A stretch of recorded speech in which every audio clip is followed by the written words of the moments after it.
Hello student, welcome to the Atal study point. और आज की इस प्लेलिस्ट में हम लेके आए हैं स्टेट गवर्नमेंट के होने वाले जितने भी फिजिक्स के पेपर हैं उनके सॉल्यूशन, जिसमें हम शुरुआत करेंगे असिस्टेंट प्रोफेसर के पेपर से। और इस वीडियो में हम आपके लिए, ये वैसे ही पूरा पेपर 150 क्वेश्चंस का है, लेकिन इस वीडियो में हम आपके लिए 50 क्वेश्चन सॉल्व करेंगे ना, ऐसे ही 2 पार्ट और बनाएंगे जिसमें बाकी के 50 क्वेश्चन और सॉल्व करके दे देंगे हम आपको। तो शुरू करते हैं हम। फर्स्ट क्वेश्चन आपका, if the critical angle for total internal reflection from medium to vacuum is 30 degree, the velocity in medium will be. तो क्या वेलोसिटी होगी वो आपको बतानी। अब आपको पता है इंटरनल रिफ्लेक्शन क्या होता है कि एक हायर डेंस मीडियम से लोअर डेंस मीडियम में अगर आप कोई रे इंसिडेंस करवाते हैं तो आपको उसमें इंटरनल रिफ्लेक्शन मिलता है, जिसमें आपका क्रिटिकल एंगल होता है। और इस क्रिटिकल एंगल के से ज़्यादा अगर आप करेंगे तो आप में उसमें टोटल इंटरनल रिफ्लेक्शन नहीं हो पाएगा, उसमें थोड़ा सा आपका रिफ्लेक्शन भी होगा।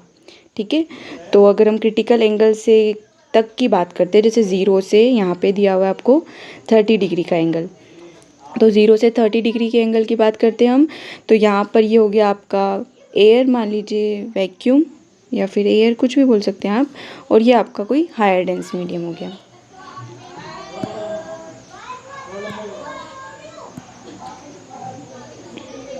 ठीक है, एंड देन इसके बाद क्या होगा, इंटरनल रिफ्लेक्शन में वो टोटली आपकी जो सरफेस है उसी के पैरेलल हो जाएगा। ये हो गया आपका टोटल इंटरनल रिफ्लेक्शन, जिसमें आपका नेक्स्ट एंगल जो होगा वो हो जाएगा 90 डिग्री। तो इसी के लिए हम यूज़ करेंगे स्नेल्स लॉ, जिसके अकॉर्डिंग क्या है, sine theta I upon sine theta T is equals to होता है आपके N2 अपॉन N1, जहाँ पर N2 और N1 क्या है आपके इन दोनों मीडियम के रिफ्रैक्टिव इंडेक्स। ओके, देन इसको सॉल्व करेंगे हम। आपको पता है आपका जो ट्रांसमिशन एंगल है या फिर हम आप कहें कि इसमें रिफ्लेक्शन एंगल है वो कितना हो गया आपका 90 degree. Then sine theta I will be 1 upon n into sine theta T. ये कहाँ से आया, ये आपका हो गया N2 जो किसका है, एयर का, और वो हो गया आपके 1। और मान लीजिए कि हम हायर डेंस मीडियम को n से रिप्रेजेंट कर रहे हैं। Then sine theta will be क्या हो जाएगा आपके, साइन थीटा आई की भी वैल्यू दे रखी है आपको, वो कितनी, क्रिटिकल एंगल पे 30 डिग्री। तो sine 30 degree is equals to 1 upon n into sine 90 की वैल्यू होगी आपके पास 1। और साइन 30 की वैल्यू कितनी होती है आप लोगों को पता ही है, जैसा कि 10th से पढ़ते आ रहे हैं। तो अपन 1/2 एंड आपके n कितना आ गया यहाँ से 2। और अपने को निकालना है यहाँ पर वेलोसिटी। तो आपको पता है कि वेलोसिटी और रिफ्रैक्टिव इंडेक्स में ये रिलेशन होता है, इसी को हम फॉलो करेंगे। एंड देन सी यहाँ पर आपकी है वेलोसिटी इन वैक्यूम, और रिफ्रैक्टिव इंडेक्स अभी आपने निकाला वो कितना है आपके लिए 2। एंड देन इसको सॉल्व करेंगे तो 1.5 इंटू 10⁸ मीटर पर सेकेंड। इसी के अकॉर्डिंग आपका आंसर 3, ये आपका आंसर हो जाएगा। नेक्स्ट क्वेश्चन पे चलते हैं अपन। The energy stored in a capacitor can be given by. ये तो आप सभी को पता ही होगा कि कैपेसिटर के अंदर जो चार्ज होता है हम उसको Q बराबर CV से करते हैं। अगर हम इसमें वर्क निकालेंगे वही क्या होती है, इसकी आपके एनर्जी होती। और उसको वैसे भी आप लोगों ने 11 से पढ़ ही रहे हैं, तो इसका आपको फॉर्मूला पता ही होगा, हाफ CV²। अगर ये यहाँ पे इस टर्म में नहीं आके अगर Q या V की टर्म में आता तो आप इस फॉर्मूले की हेल्प ले सकते हैं। चलिए नेक्स्ट क्वेश्चन पे चलते हैं। 2 point charges Q1 and Q2 are located at A and B on a straight line as show in figure below the electric field will be 0 at a point. ये आपका electrodynamic का question है, जो कि आप इजीली कर सकते हैं। यहाँ पे आपको दिख ही रहा है कि 2 चार्ज है Q1 एंड Q2। इसमें आपको कैलकुलेशन करना चाहें तो आप कैलकुलेशन भी कर सकते हैं, अदरवाइज़ आपको नॉर्मली थ्योरेटिकल भी समझ सकते हैं। कैसे, जैसे कि यहाँ पर 2 चार्ज और दोनों क्या है आपके नेचर में अपोजिट है। अगर ये इक्वल होते नेचर में तो हम सोच भी सकते थे कि इनके बीच में कहीं ना कहीं पे यहाँ या समथिंग यहाँ कहीं पे भी इनके बीच में सेपरेशन के बीच में कहीं ना कहीं यहाँ पर इलेक्ट्रिक फील्ड 0 हो सकता था। लेकिन अभी इनका नेचर क्या है, सेम नहीं है। सॉरी, आप अगर इनका नेचर सेम होता तो हम मान सकते थे ऐसा, लेकिन अभी इनका नेचर क्या है, अपोजिट है। तो हम मे भी लेके चलते कि या तो ए के इस साइड होगा या बी के इस साइड होगा, मतलब बी ए के लेफ्ट में या बी के राइट में। तो अब किस साइड होगा, अगर हम मान लीजिए कि यहाँ पे बात करते हैं, पॉइंट पी पर बात करते हैं, तो ये क्या है आपके, इसका मैग्नीट्यूड ज़्यादा है एंड ये अट्रैक्टिव क्योंकि ये माइनस चार्ज है, मतलब ये अट्रैक्टिव हो गया। तो इसका मतलब इसका इफेक्ट इस साइड ज़्यादा होगा, और इधर की साइड से अगर देखा जाए तो ये रिपल्सिव और इसका मैग्नीट्यूड भी कम है। तो मतलब इसका ओवरऑल क्या होगा, यहाँ पे इसका इफेक्ट कम होगा, तो यहाँ पे ज़ीरो नहीं हो पाएगा, मतलब इसको बैलेंस नहीं कर पाएगा यहाँ पर। अगर हम ऐसी ही बात करें कि अगर इस पॉइंट पे मान लीजिए क्यू पॉइंट पे बात करते हैं, तो क्या होगा कि ये इसके जस्ट नियरेस्ट ही है, तो यहाँ पे इसका मैग्नीट्यूड भी कम है, तो रिपल्शन भी होगा, लेकिन ठीक है, अगर इसके कंपैरिजन में यहाँ पर ज़्यादा रिपल्शन होगा। और यहाँ से देखेंगे तो ये तो वैसे भी मैग्नीट्यूड में ज़्यादा ही है, तो फिर इसकी तरफ से अट्रैक्शन होगा, लेकिन वो इसको बैलेंस कर देगा। तो ओवरऑल आपका आंसर हो जाएगा टू द लेफ्ट ऑफ ए। अगर आपको इस क्वेश्चन में कोई भी डाउट होता है तो आप इसको ऐसे भी कर सकते हैं कि मान लीजिए आप कहीं पे भी समथिंग इनके बीच में लेफ़्ट राइट कहीं पे भी आप कोई पॉइंट कंसीडर कर लेते हैं, जैसे कि मान लीजिए हम क्यू को ही कंसीडर कर लेते हैं, और क्यू को कंसीडर या फिर पी को भी कर सकते थे आप। इस पी पॉइंट पर आप बी की वजह से इलेक्ट्रिक फील्ड और ए की वजह से इलेक्ट्रिक फील्ड निकालिए, और अब जब इनको दोनों को ज़ीरो रखना है तो आप इनको दोनों को इक्वल भी कर सकते थे, एंड देन इक्वल करने के बाद आप इन दोनों के बीच की सेपरेशन निकाल सकते थे, और उससे आपको पता चल जाता। जैसे मान लीजिए इन दोनों के बीच की सेपरेशन एक्स हो गई, और मान लीजिए मेरी बी से पी की सेपरेशन हो गई एक्स। मैं इसको थोड़ा रफ़ कर देती हूँ, ये थोड़ा ज़्यादा गंदा हो चुका है। अब मैं आपको बताती हूँ कि जैसे कि यहाँ पर मान लीजिए कोई पॉइंट है P, और इन दोनों की सेपरेशन को हमने क्या कंसीडर कर लिया था R, इसकी सेपरेशन को हमने कंसीडर कर लिया X। तो अब जैसे कि हम अगर B पे बात करते हैं, तो B पे क्या है आपका अट्रैक्टिव फोर्स है, जो किस डायरेक्शन में लगेगा, इस डायरेक्शन में लगेगा, ठीक है, एंड सॉरी वो आपका इस डायरेक्शन में लगेगा to the this, and A की तरफ जो होगा वो इस डायरेक्शन में लगेगा। तो आपका अगर EB देखा जाए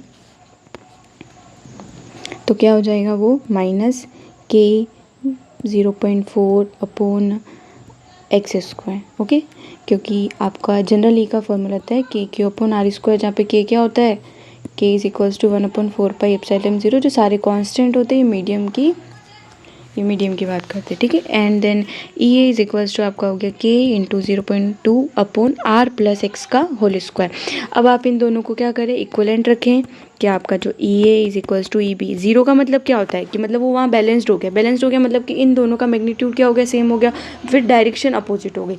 तो अगर आप इन सबको सॉल्व करेंगे तब भी आप ये देखेंगे, तो वैसे मेरे हिसाब से आपको इतना कैलकुलेटिव नहीं करके थोड़ा थियोरेटिकल भी सोचना चाहिए, क्योंकि ये सारे अभी 150 क्वेश्चंस है, और आपको कितने टाइम में करने थे इन क्वेश्चंस को, 3 घंटे में करने थे। और उसमें मुझे लगता है आई थिंक इन्होंने फर्स्ट सेकंड थर्ड कुछ पार्ट करके दिए होंगे, तो उसमें शायद आपको थोड़ा टाइम कम लगे उसके अकॉर्डिंग क्वेश्चन से, तो आप ऐसा कर सकते हैं।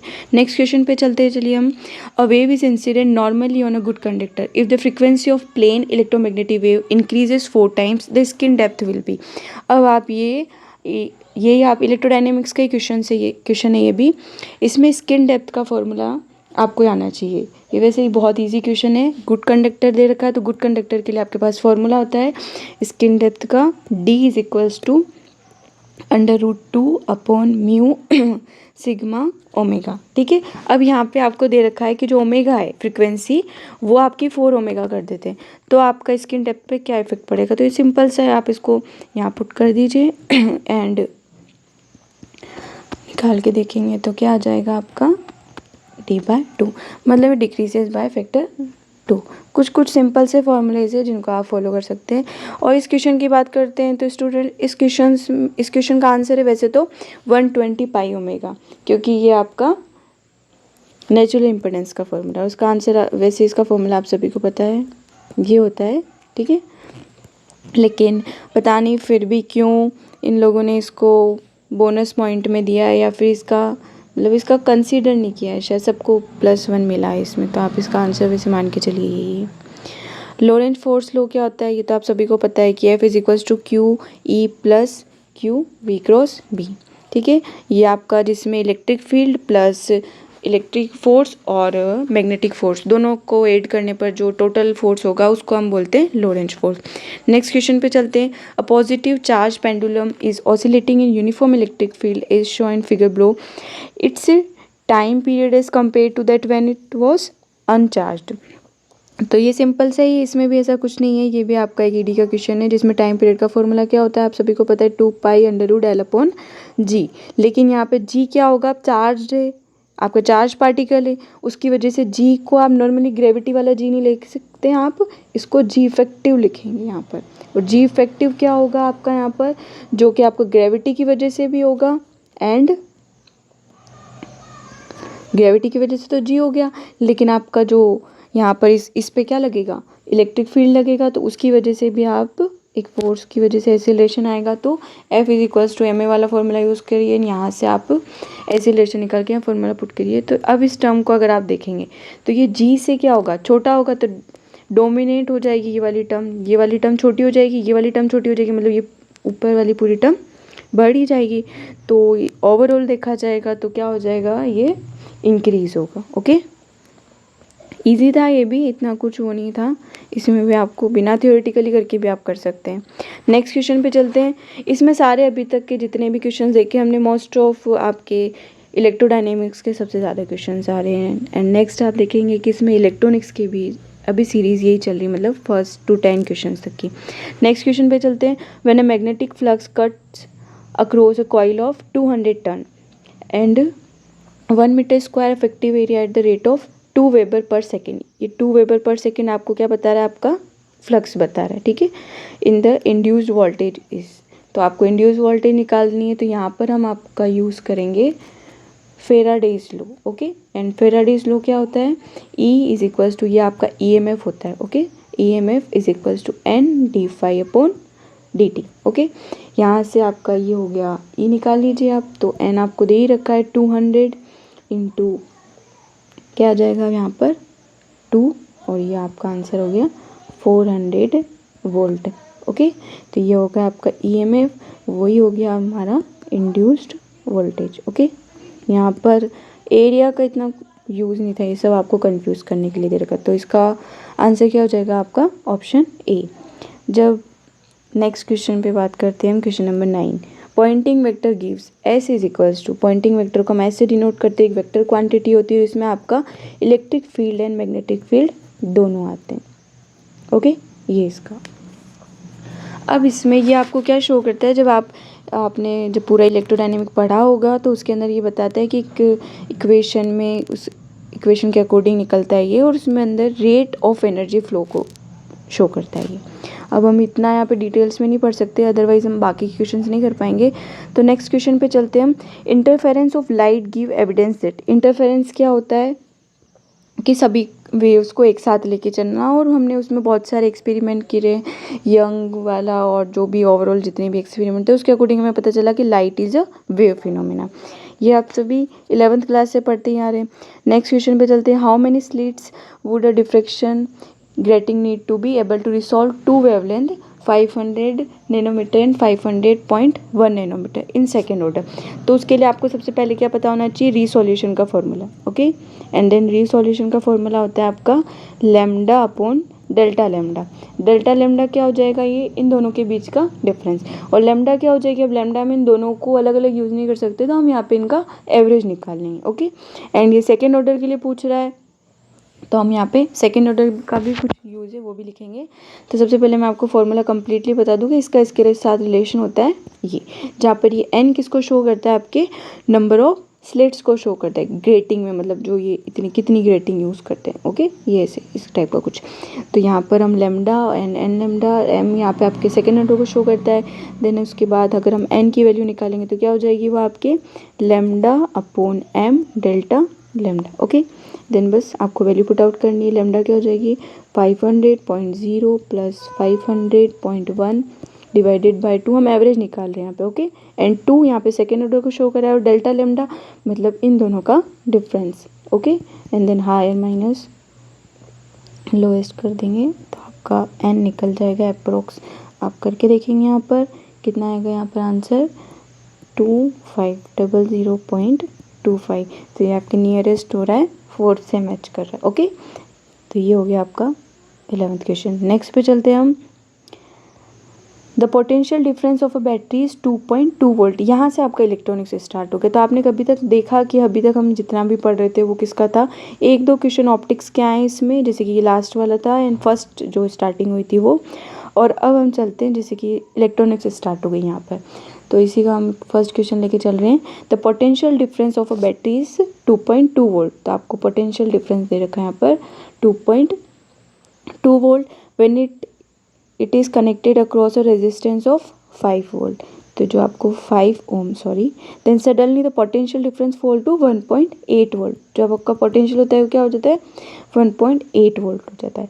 इट्स इंटरनल रेजिस्टेंस निकालना। अब आपको इंटरनल रेजिस्टेंस निकालना, आप इसको स्मॉल आर से भी रिप्रेजेंट कर सकते हैं, कैपिटल आर एस भी लिख सकते हैं, जो चाहे आप अलग से नाम दे दें।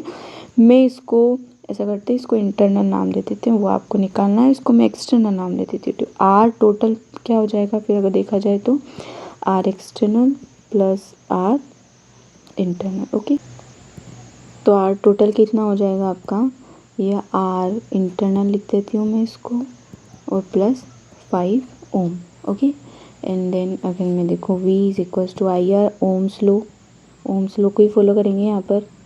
तो यहाँ पर हम इस V के लिए हम यहाँ यूज़ करेंगे, तो इसका यूज़ करेंगे 2.2 इज इक्वल्स टू आई, और अब R की जगह हम टोटल को लिखेंगे। ठीक है, तो ये हो जाएगा ये, एंड देन यहाँ से हम क्या क्या निकाल सकते हैं, I की वैल्यू निकाल सकते हैं। ओके, एंड देन इसी I को हम, इस I की वैल्यू निकालने के बाद 2.2 upon R internal plus 5 ohm. ठीक है, उसके बाद हम V इंटरनल निकालेंगे। Okay, then V internal is equals to क्या होगा, I R internal. Okay, then क्या आ जाएगा यहाँ पर, I की वैल्यू तो आपको पता ही है, और V इंटरनल अपने को ये मिल ही गया था। ठीक है, ये V इंटरनल था आपका। ओके, कंफ्यूज नहीं होना, मैंने स्टार्टिंग में लिखना भूल गई हूँ।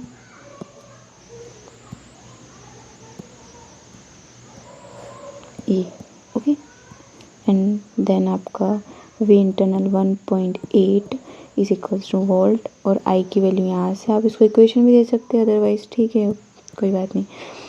R internal plus 5 ohm into R। Okay, internal थोड़ा समझ लीजिएगा आप, ये अलग है। हाँ, तो नेक्स्ट सॉल्व करेंगे हम इसको, एंड देन आप कंप्लीट सॉल्व कर लीजिएगा। अब इतना तो सॉल्यूशन तो नहीं हो पाएगा अब यहाँ पे इतने से स्पेस में।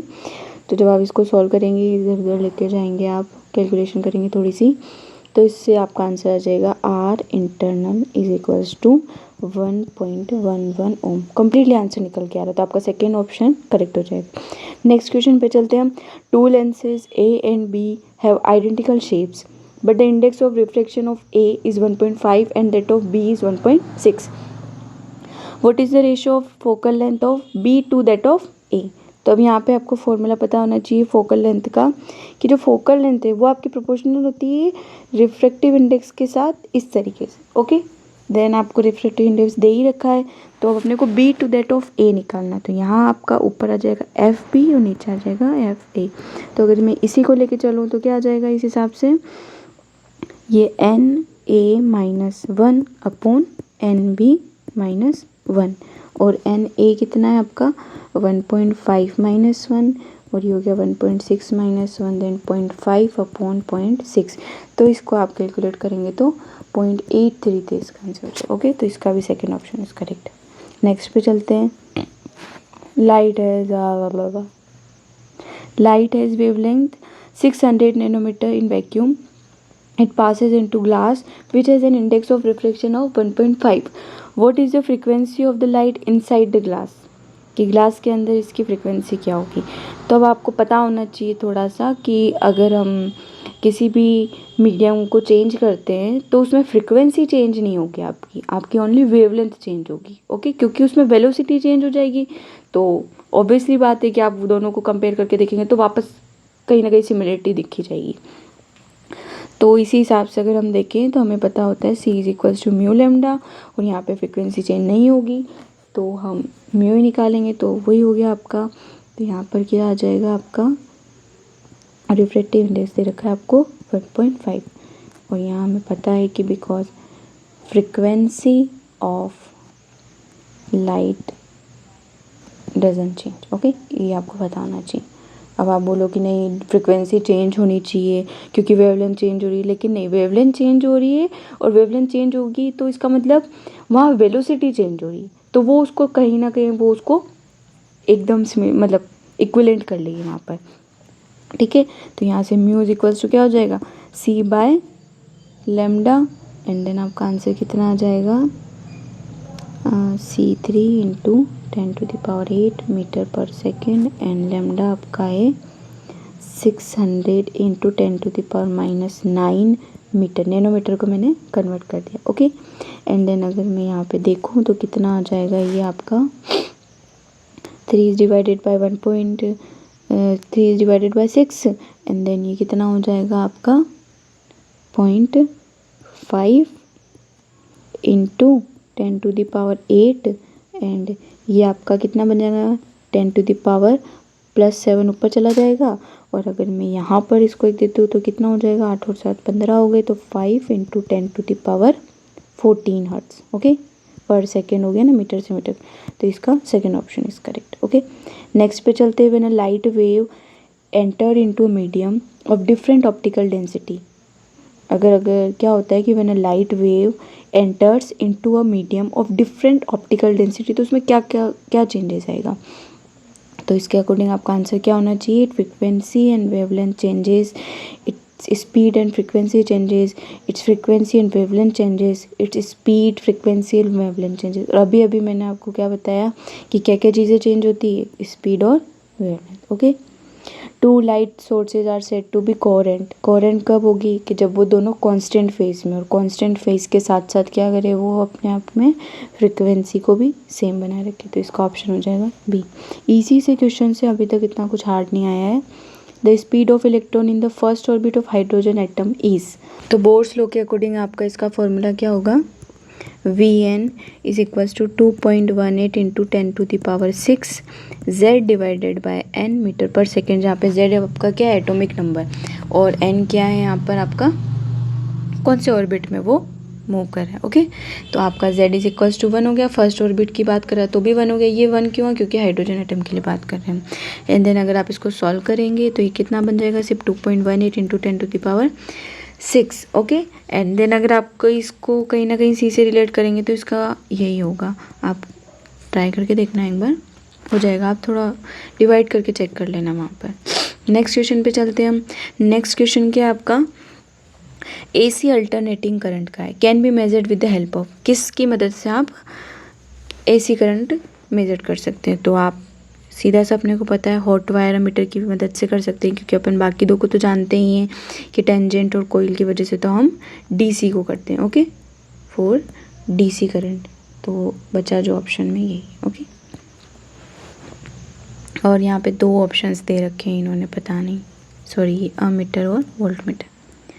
With increase, next question, with increase in frequency of an AC supply, the impedance of LCR circuit, series circuit. Okay, तो आपको LCR सीरीज सर्किट का इम्पिडेंस वैसे पता ही होगा, Z इज इक्वल्स टू होता है √R² plus XL minus XC whole square. Okay, and then यहाँ पे XC क्या है आपका, इम्पिडेंस ऑफ कैपेसिटेंस, तो क्या होता है वो 1/ωc, ये आपके फ्रिक्वेंसी के इन्वर्सली प्रोपोर्शनल होता है। एंड XL क्या होता है आपका, इम्पिडेंस ऑफ इंडक्टर, तो वो हो गया आपका ωL, जो कि डायरेक्टली प्रोपोर्शनल होता है। ठीक है, एंड देन इसको मैं कहीं ना कहीं देखूँ, इसमें सॉल्व करूँगी तो ये क्या आ जाएगा कि ये जो टर्म है वो क्या होगी, ये ग्राफ को प्लॉट करने पे आपको इजीली पता चल जाएगा कि जहाँ पर अगर मैं Z के बीच में और आपका फ्रिक्वेंसी के बीच में ग्राफ प्लॉट करूँ तो मुझे कुछ इस टाइप का ग्राफ मिलेगा।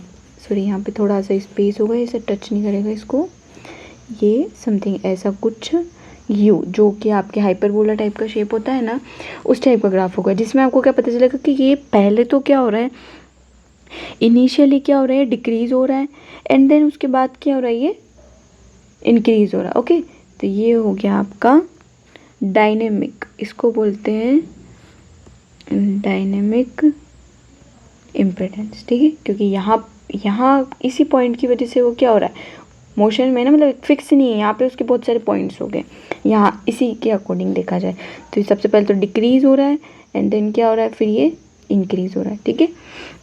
तो इसका सीधा सा ऑप्शन है ये, जहाँ पर अगर आप मिड पॉइंट स्कोर क्लियरली देखना चाहें तो ये X C is greater than X L के लिए, और ये X C is less than X L के, ओके। हम यहाँ पे ऐसा ग्राफ क्यों शो हो रहा है, क्योंकि आपको वैसे भी पता चल रहा है कि जो एक्स सी है वो क्या फ्रीक्वेंसी के इन्वर्सली प्रोपोर्शनल है, और ये इसके डायरेक्टली प्रोपोर्शनल। अगर आप यहाँ वैल्यू पुट आउट करेंगे, एलसीएम लेंगे, तो ओवरऑल आपकी क्या होगी, फ्रीक्वेंसी की टर्म ऊपर भी होगी एंड नीचे की तरफ भी होगी, डिनोमिनेटर और न्यूमरेटर दोनों में। तो उस वजह से थोड़ा ऐसा इक्वेशन वाइज है, तो आप इक्वेशन के अकॉर्डिंग भी देख सकते हैं। आइए नेक्स्ट क्वेश्चन पे चलते हैं। In an AC current the electrical energy is consumed in. अब आपको जैसा कि पता है कि जो आपका कैपेसिटेंस होता है और जो आपका इंडक्टेंस होता है, उसमें क्या होता है, आपका एनर्जी जो होती है वो स्टोर्ड होती है ना। तो इसमें एनर्जी स्टोर्ड होती है, और यहाँ पे आपका फेज चेंज भी होता है, ठीक है। इसमें आपको एक चीज़ भी ध्यान रखना है कि जो फेज चेंज होता है ना, वो भी इन दोनों में ही होता है, ठीक है। और जो आपका आर है वो क्या करता है, यहाँ पर एनर्जी कंज्यूम करता है, जो कि क्या करता है, आपका ट्रांसफर ऑफ हीट, ये हीट ट्रांसफर करता है, ओके। तो ये इसका सीधा सा आंसर था। ये जब आप एलसीआर पढ़ते हैं तो आपको उसी में आ जाएगा। नेक्स्ट पे चलते हैं हम। अभी आपको ये तो सॉल्व करवा ही दिया था ऊपर, तो इसका आंसर तो आपको पता चल ही गया है कि इम्पेडेंस क्या होता है, R square plus XL minus XC का होल स्क्वायर। तो आपका ऑप्शन बी करेक्ट हो गया। नेक्स्ट पे चलते हैं हम। In a series LCR circuit the resonant frequency is 1000 hertz, the half power point are obtained at frequencies 950 Hz and 1050 Hz. What are the quality factor and bandwidth of the circuit respectively? तो आपको ये भी easy सा है, इतना घबराना नहीं है। ये सारे क्वेश्चंस आपके नॉर्मली आ रहे हैं, जो अभी तक आपका बेसिक था ना 12th के बाद 12th एंड बीएससी, उसी का। ये हो गया आपका बैंडविड्थ, ये हो गया आपका क्वालिटी फैक्टर, एंड ये आपकी जो फ्रीक्वेंसी दे रखी है इन्होंने आपको, ओके, जो रेजोनेंट फ्रीक्वेंसी है वो, ठीक है। मैं आपको यहाँ मेंशन भी कर देती हूँ अगर आपको लगे कि ये सही नहीं है तो, और आप मुझे बता भी सकते हैं कि हाँ नेक्स्ट वीडियो में आपको क्या करेक्शन देखना है इसमें, कि मैम आप नेक्स्ट वीडियो में थोड़ा ऐसा ऐसा करके पढ़ाए, तो आप बता भी सकते हैं ताकि वो इजी हो जाएगा मेरे लिए भी। तो बैंडविड्थ कैसे निकालते हैं आप, रेंज 1050 माइनस 950, और ये तो आपको पता चल ही रहा है 100, तो 100 इन दोनों में से आप ऑप्शन चेक कर सकते हैं, ठीक है ना। यहाँ से वैसे भी पता चल रहा है 100 है, तो फर्स्ट या सेकंड दोनों में से कोई एक ही होगा, लेकिन अब आपको ये भी पता करना है कि क्वालिटी फैक्टर क्या होगा, तो आप पूरा कैलकुलेशन कर ही लीजिए, okay. And then Q, and then आप यहाँ से देख ही रहे हैं, तो क्यू की वैल्यू कितनी निकल जाएगी, यहाँ 100 बचेगा, 1000 डिवाइड करेंगे तो 10। इसका मतलब आपकी जो बैंडविड्थ आई वो कितनी आई, 100, और जो आपका क्वालिटी फैक्टर आया वो क्या है आपका 10। जो आपका क्वालिटी फैक्टर पहले दे रखा वो आया आपका 10, ठीक है ना। और आपकी बैंडविड्थ, हाँ सेकंड ऑप्शन इज करेक्ट, ठीक है। नेक्स्ट पे चलते हैं। The two basic component of a Thevenin equivalent as equivalent AC circuit are. अब इसमें दो बेसिक कंपोनेंट क्या होते हैं, अब आपको उसके लिए थेवेनिन इक्विवेलेंट सर्किट पता होना चाहिए। तो अब मैं आपको थोड़ा सा बता देती हूँ कि थेवेनिन इक्विवेलेंट सर्किट कैसा होता है। ये ई इक्विवेलेंट, ठीक है, और ये आपके जितने भी रेजिस्टेंस होते हैं वो हो गया, ये लोड रेजिस्टेंस आ जाएगा लास्ट में आपका, और ये जो आपके 3 रेजिस्टेंस है इनका आप क्या निकालेंगे, इक्विवेलेंट निकालेंगे, ठीक है। तो उसको बोलेंगे हम आर इक्विवेलेंट, जैसे मान लीजिए R1 R2 एंड ये R3, और ये हो गया लोड। तो अगर मैं इसका इक्विवेलेंट सर्किट बनाऊंगी तो वो क्या बन जाएगा मेरा V, जिसको मैं ई इक्विवेलेंट भी बोल दूँ, या आप डायरेक्ट वही लिख देना, और ये हो गया आपका आर इक्विवेलेंट, और ये हो गया आपका load resistance, okay. And then तो आप क्या देख रहे हैं इसमें, 2 मेन टर्म्स में क्या हो गया आपके, एक तो इक्विवेलेंट वोल्टेज सोर्स हो गया, और क्या हो गया आपके सीरीज़ में इक्विवेलेंट रेजिस्टेंस हो गया, ठीक है ना। तो equivalent voltage source and the equivalent series resistance, तो option C third is correct. In applying the superposition theorem, superposition theorem क्या बताती है आपको, किसके एग्जाम्पल के थ्रू भी समझ सकते हैं आप। तो आपका इसमें क्या होता है कि the source are considered one at a time with all other replaced by their internal impedance, okay. तो इसका ऑप्शन बी करेक्ट हो जाएगा। नेक्स्ट पे चलते हैं। नॉर्दर्न थ्योरम्स क्या देती है आपको, तो उसके लिए भी आपको थोड़ा सा वैसे तो सर्किट पता होना चाहिए। तो सर्किट में यही आपका जो आपने भी देखा कि जो थेवेनिन वाला था उसी में बस आपका आई इक्विवेलेंट लगा होता है, जैसे कि यहाँ पर ये आई इक्विवेलेंट होगा और उसके पैरेलल में आपका आर इक्वलेंट होगा एंड देन यहाँ पे लोड रेजिस्टेंस होगा, ठीक है। तो ये इस टाइप का कोई सर्किट मिलके बनता है आपका। तो यहाँ पर भी क्या होगा, an equivalent current source in parallel with equivalent impedance, ठीक है। तो आपका ऑप्शन 3 इज करेक्ट। नेक्स्ट पे चलते हैं, the built in potential of PN junction diode is a function of. वैसे भी आपको पता है कि पीएन जंक्शन डायोड को किस किस टर्म्स में देख सकते हैं, तो temperature, biased voltage, doping density, तो सारे ऑप्शन हो जाएंगे। तो fourth option all of this correct हो जाएगा। नेक्स्ट पे चलते हैं, in common emitter mode the input characteristics of BJT is a variation of, ठीक है। यहाँ पे इसमें से अगर आपने देखा हो कि जो आपका कॉमन एमिटर वाला होगा, है ना, कॉमन एमिटर वाला होगा, उसका जो डायग्राम होगा वो आप देखिए ऐसा कुछ होगा। ये आपका एनपीएन ट्रांजिस्टर होगा, ठीक है, जहाँ पर आपका ये हो जाएगा आईबी बेस करंट हो जाएगा, ये आपकी आईसी हो जाएगी एंड देन ये वीसीई हो जाएगा, और ये आपका जो ई है ना कॉमन एमिटर में, ये आपका ग्राउंडेड होगा, ओके। एंड ये आपकी इनपुट वोल्टेज, ये आउटपुट वोल्टेज, ये आउटपुट करंट एंड ये इनपुट करंट। तो जो आपका वेरिएशन होगा वो आपका इनपुट, अगर आप इसमें जब आपने पढ़ा होगा तो इसका इनपुट कैरेक्टरिस्टिक कर्व होता है, उसमें आपको डायग्राम ऐसा मिलेगा कुछ, ये आपका जो आपकी इनपुट करंट है और इनपुट वोल्टेज है।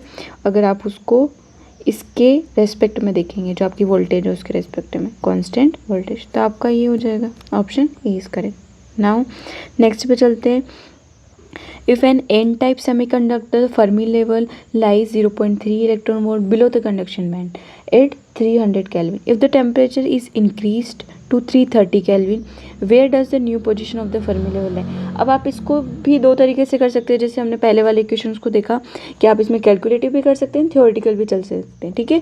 तो हमें जैसा कि पता है कि जो एन टाइप सेमीकंडक्टर होता है उसमें आपका जो डायग्राम होता है फर्मी लेवल्स का, वो आपका इस तरीके का होता है कि ये आपका कंडक्शन बैंड हो गया एंड देन ये आपका फर्मी लेवल हो गया, ओके, एंड देन आपका डोनर लेवल हो गया एंड देन ये आपका इंट्रिंसिक वाला हो गया, और ये वाला, ये थोड़ा मैंने करेक्ट नहीं बनाया, ये वैलेंस हो गया।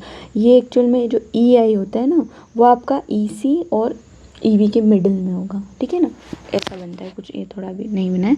तो इन्होंने दे रखा है कि ये आपका 0.3 इलेक्ट्रॉन वोल्ट है, जब कब 300 केल्विन पर। अब हमें पता है कि जब एन टाइप सेमीकंडक्टर की बात करते हैं, पहले मैं आपको फॉर्मूला लिख के बता देती हूँ ताकि उससे भी आपको इजी रहेगा कि जो आपका ई एफ फर्मी लेवल होता है वो E C minus K T L N N N upon N D, ठीक है ना, जो कि आपकी ये क्या है, कैरियर चार्ज डेंसिटी, ठीक है ना, ये आपकी डोनर की हो गई, ये आपके एन टाइप सेमीकंडक्टर की।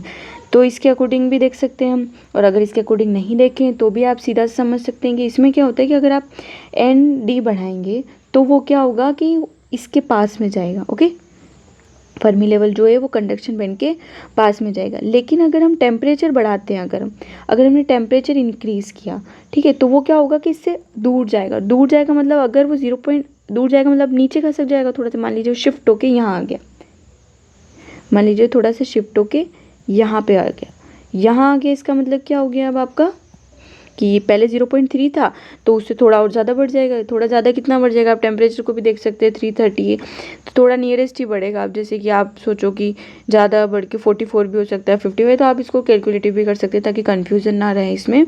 तो अगर मैं फर्स्ट में देखूँ कि ई सी माइनस ई एफ आपको दे रखा है, उसमें मैं वैल्यू पुट आउट कर देती हूँ, K T L N N N divided by N D. तो यहाँ से अपने को इसकी वैल्यू दे रखी है 0.3, और ये हो गया आपका के, एंड टी की वैल्यू अपने पास 300 केल्विन, ठीक है ना। ये बोल्ट्जमान कांस्टेंट है और ये केल्विन, आप इसमें कंफ्यूज ना हो, वैसे तो ये कैंसिल हो जाएगा। अगर अब मैं देखूँ कि अगर मैं जब 330 रख देती हूँ तब मेरी इक्वेशन क्या हो जाएगी, मान लीजिए अब आपका फर्मी लेवल क्या हो, ई एफ प्राइम मान लेती हूँ उसको मैं, और आपका कंडक्शन तो वहीं फिक्स रहेगा, ठीक है। तो ये हो गया आपका, और यहाँ पे ये आ जाएगा के, और टी की जगह मैं लिख देती हूँ 330 केल्विन, और ये हो गया आपका L N N N divided by N D. अब मैं इस वाली जो इक्वेशन है उससे मैं के और एल एन एन डी की वैल्यू यहाँ रख सकती हूँ, तो ये कितना हो जाएगा, के 330 केल्विन, और ये इसको यहाँ नीचे लेके जाएंगे तो कितना आ जाएगा, ये आपका 300, ये केल्विन, और ये जो आपका है वो बोल्ट्जमान कांस्टेंट यहाँ पे आ गया, ओके, तो मैंने इस पूरी टर्म की वैल्यू यहाँ से निकाल के रख दी और वो कितने आगे 0.3 ऊपर भी था आपका इलेक्ट्रॉन वोल्ट। ठीक है गाइस, तो ये आपका ये सारा कैंसिल हो गया, ये भी कैंसिल हो गया, तो 0.33 हो गया यहाँ पर। तो ई एफ प्राइम कितना हो गया आपका अब ई सी प्लस पॉइंट, ये सॉरी यहाँ पे आप कैलकुलेशन चेक करना, सॉरी ये थोड़ा सा मिस्टेक हो गया, यहाँ पे आपका था 330। ठीक है ना, अब जब आप इसको कैलकुलेट करेंगे तो ये कुछ समथिंग ऐसा आ जाए। ठीक है ना, आप इसको कैंसिल करके चेक कर सकते हैं।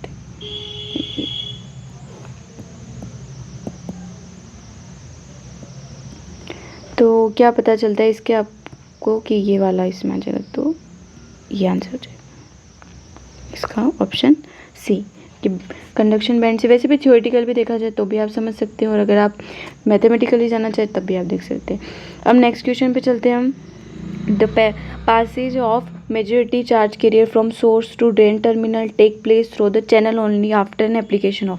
अब ये आपका जैसे कि अभी हमने पहले पढ़ा बीजेटी ट्रांजिस्टर, अभी जिसके क्वेश्चन की एक दो, उसके अलावा एक और ट्रांजिस्टर होता है जिसमें होता है आपका JFET जिसको बोलते हैं junction field effect transistor. Okay, तो ये दो टाइप के होते हैं, एक और भी होता है मोसफेट भी होता है, तो आप उस पर नहीं जाते, अभी हम यहीं तक ही रहते। तो इसमें एन चैनल आप पढ़ेंगे, वैसे तो मेनली एन चैनल ही पढ़ते हैं हम सब।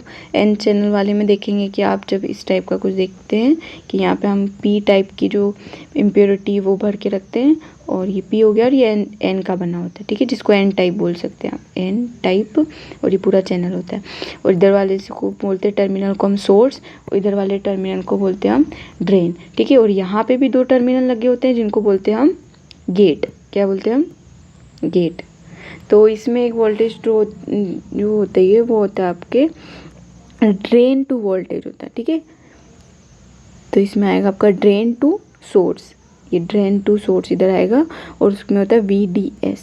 ठीक है, ये D और S इसीलिए कि ड्रेन टू सोर्स। तो इसमें इतना कुछ ज़्यादा था नहीं, बस ये आप जब पढ़ते तब आपको पता चल जाता। नेक्स्ट क्वेश्चन पे चलते हैं हम।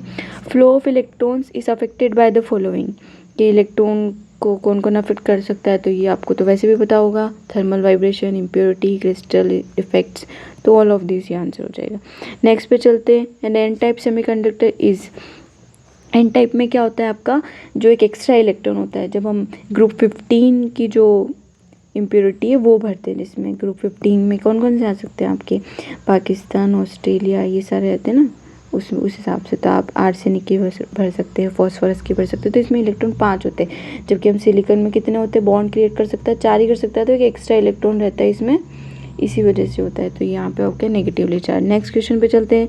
अ hole in a semiconductor is define as, hole क्या होता है, फ्री इलेक्ट्रॉन तो नहीं होता है, फ्री प्रोटॉन नहीं होता है, न्यूट्रॉन नहीं होता है, incomplete part of electron pair bond.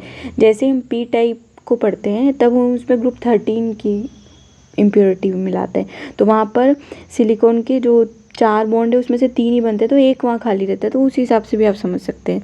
Next question पे चलते हैं। The doping to a pure semiconductor increases the bulk resistance of the semiconductor.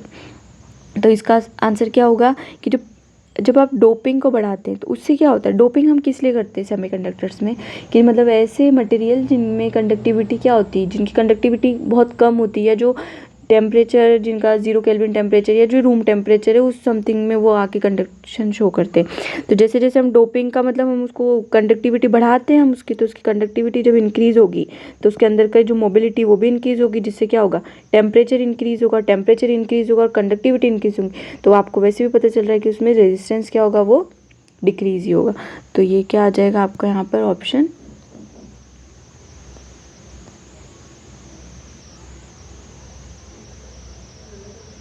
Decreases. Okay, next question पे चलते हैं हम। With forward bias to N P N junction the width of depletion layer, ये भी आपने 12th में पढ़ा होगा। 12th के इलेक्ट्रॉनिक्स के क्वेश्चन आ रहे हैं अभी तक तो सारे, जिसमें आप पी एन जंक्शन बनाते हैं। पी एन जंक्शन ऐसे ही बनता है ना, जिसमें बीच में आप इसको डिप्लेशन लेयर बोलते हैं। इसमें क्या होता है कि जो पी टाइप और जो एन टाइप है, फॉरवर्ड बायस क्या कहते हैं, जिसमें हम इसको हायर वोल्टेज से और इसको लोअर वोल्टेज से जोड़ देते हैं।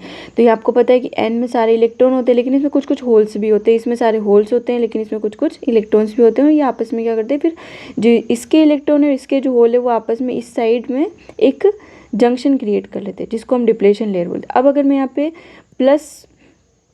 पे प्लस से इसको टर्मिनल को ऐड करती हूँ तो इसमें क्या हो जाएगा कि ये रिपल करेंगे एंड देन ये इलेक्ट्रॉन इस नेगेटिव से रिपल करेंगे तो ये क्या होगा, एक दूसरे से दूर जाएंगे, तो उसमें डिप्लेशन लेयर क्या होगी आपकी, क्या हो जाएगी, उसमें ओवरऑल डिक्रीज हो जाएगी, ठीक है ना, क्योंकि ये रिपल करेंगे एक दूसरे को तो ये इधर जाएंगे और ये भी इसको रिपल करेगा तो इसके पास नहीं आएगा, इससे दूर जाएगा तो ये फिर उसको कंजेस्टेड बनाएगा थोड़ा सा।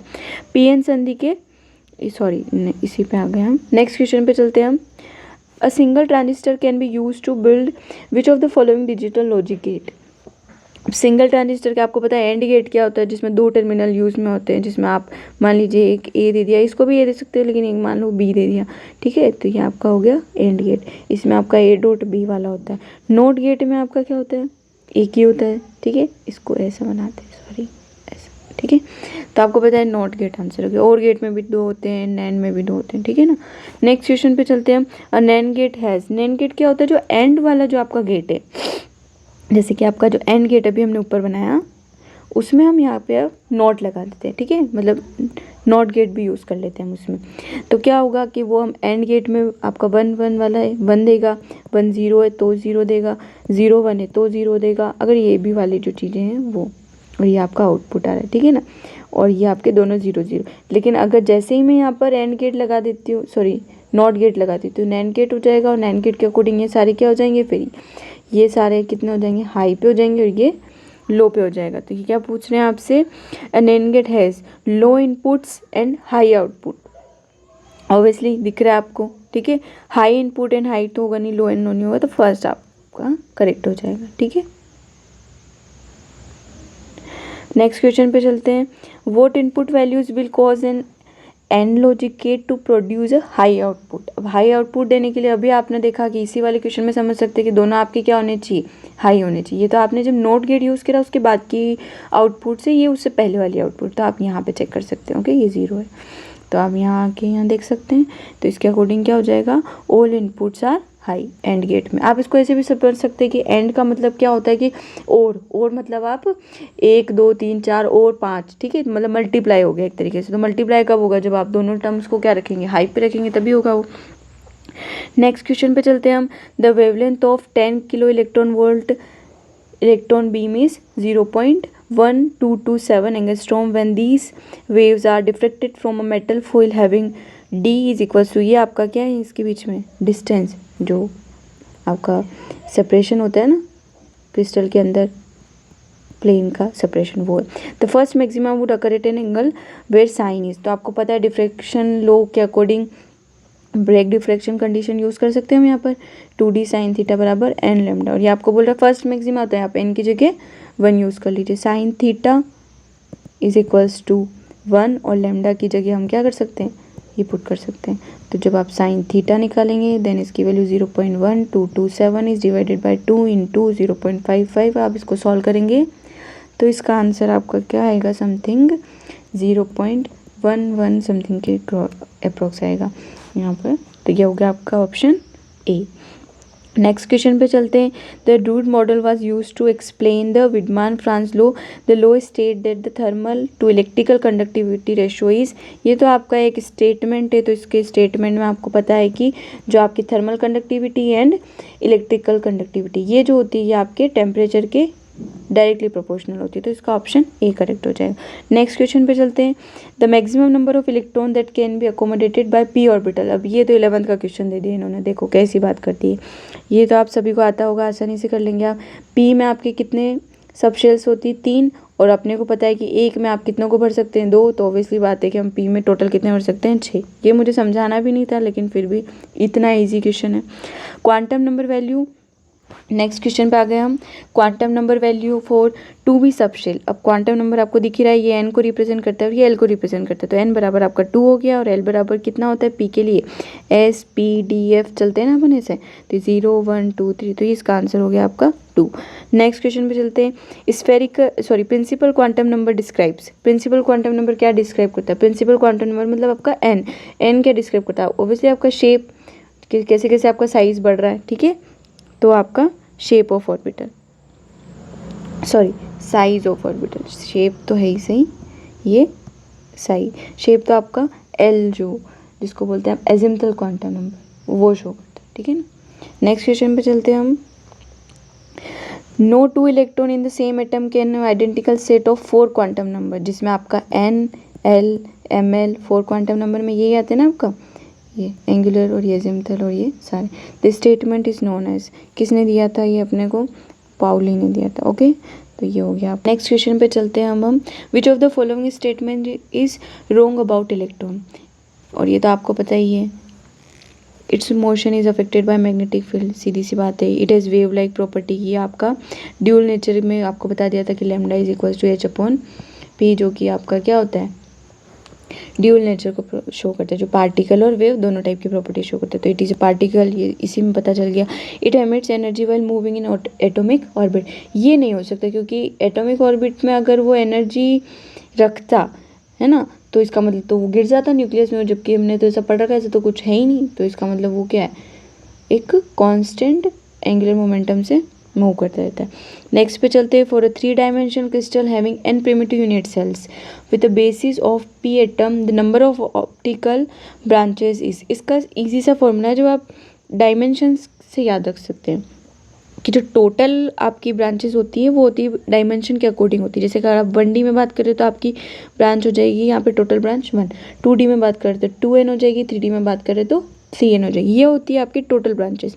उसके बाद आपकी अकोस्टिकल ब्रांचेस आती है, और वो क्या होती है आपकी, यहाँ पर आपका यूज़ करेंगे हम ये एटम्स, जो आपके बेसिस एटम्स होते हैं उसका यूज़ करते हैं हम। तो यहाँ पे हो जाएगा आपके 1np, 2np एंड 3np, ये होता है, ओके। अब आपका जो है, अब हम इसमें से क्या निकालेंगे, ऑप्टिकल निकालना। ऑप्टिकल के निकालने के लिए क्या कर सकते हैं आप, टोटल माइनस अकोस्टिकल कर सकते हैं। तो 1np minus 1n, 2np minus 2n and 3np minus 3n, okay. अब यहाँ पे आप देखिए तो इसके अकॉर्डिंग तो ये वाला होना चाहिए था, पर ये नहीं है। लेकिन अब जैसे कि यहाँ पर यूनिट सेल आपका प्रिमिटिव है, प्रिमिटिव का मतलब यहाँ n आपका क्या शो करता है, number of atoms, okay. And ये p जो है आपकी बेसिस को शो करता है। तो आपको पता है प्रिमिटिव यूनिट सेल में नंबर ऑफ एटम्स कितने होते हैं, 1। तो आप यहाँ पर n की जगह 1 रख के भी कर सकते थे। तो यहाँ जगह 3p माइनस 3, तो ऑप्शन सी इज करेक्ट, ठीक है।